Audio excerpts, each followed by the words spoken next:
Kakauwi nga lang guys ng kaibigan kong nagtatrabaho sa gold shop kasama ang kanyang kapatid na nag-tourist ulit dito.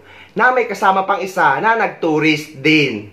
Marami silang napamiling ginto na mabibigat ang grams. Ngunit suot-suot nila ito pauwi sa Pilipinas kaya hindi na nila ito i-declare. Ang ibig kong sabihin ay no ang sinagot nila doon sa customs declaration kung meron kang dalang ginto sa bagahe mo o sa hand carry mo. Dahil kapag suot-suot yung ang ginto ay hindi na ito kasama sa declaration. At smooth naman ang paglapag nila sa Clark International Airport. Kung may dala naman daw kayong mga ginto na marami na nakalagay sa inyong hand carry, ay mas maigi na dala nyo ang resibo na nakapangalan sa inyo para hindi na kayo pagbayarin ng tax. Tungkol naman sa cellphone, lalong-lalo na sa iPhone, lahat ng gamit nila guys, nilang tatlo ay puro iPhone. At yung dalawa nga doon ay tag-dalawang iPhone pa, pero hindi na nila ito i-declare dahil nga personal na itong ginagamit. Dahil guys, basta personal nyong gamit or nagamit nyo na ay hindi na kasama sa declaration. Pwede na lang kung bagong bili nyo at nasa box pa. Kailangan nyo itong i-declare.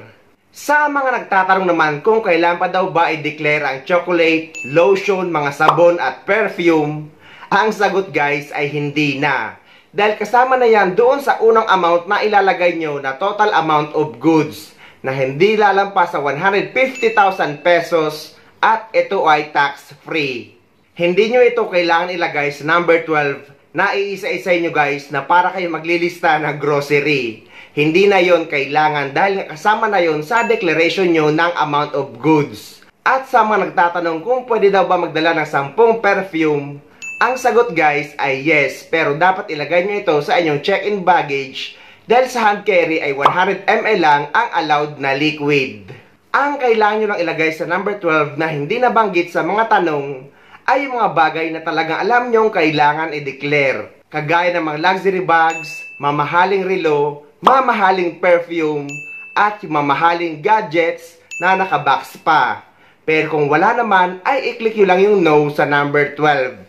Iwasan nyo din daw ang pagdadala ng mga padala galing sa kaibigan ng mga mamahaling gamit, kagaya ng ginto, mga cellphone at iba pa, lalo na kung hindi nakapangalan sa inyo ang resibo. Dahil yan ang mga posibleng pagbayaran ng tax or pagbayarin ng tax. Doon sila mahigpit. Sa may mga dalang cash naman guys na peso na hindi lalampas sa 50,000 peso, ay no ang ilalagay nyo or isasagot nyo doon sa tanong kung may dala kayong peso na lampas 50,000 peso. Ganon din guys sa dollar. Kung wala naman kayong dalang cash na dollar na hindi lalampas sa 10,000 US dollar, ay i-click nyo lang din yung no. Actually guys, hindi nyo naman kailangan magpaka-stress kapag uuwi kayo sa Pilipinas. Mag-register lang kayo sa e-travel at dalhin ang kumpletong requirements, ay wala naman magiging problema paglapag nyo sa Pilipinas.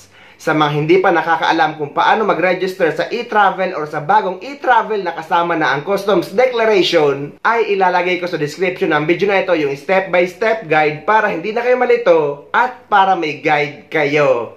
Sa mga nagtatanong naman kung paano daw na niregaluhan ng kanilang amo ng ginto na ilang pirasong hikaw at kwintas, haharangin daw ba sa customs?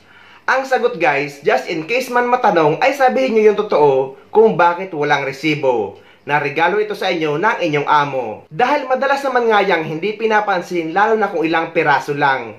At kagaya nga ng sabi natin kanina, basta suot-suot nyo ay hindi nyo na ito kailangang i-declare. Ito yung video ng mga kaibigan ko na kakauwi lang sa Pilipinas na lumapag sa Clark International Airport.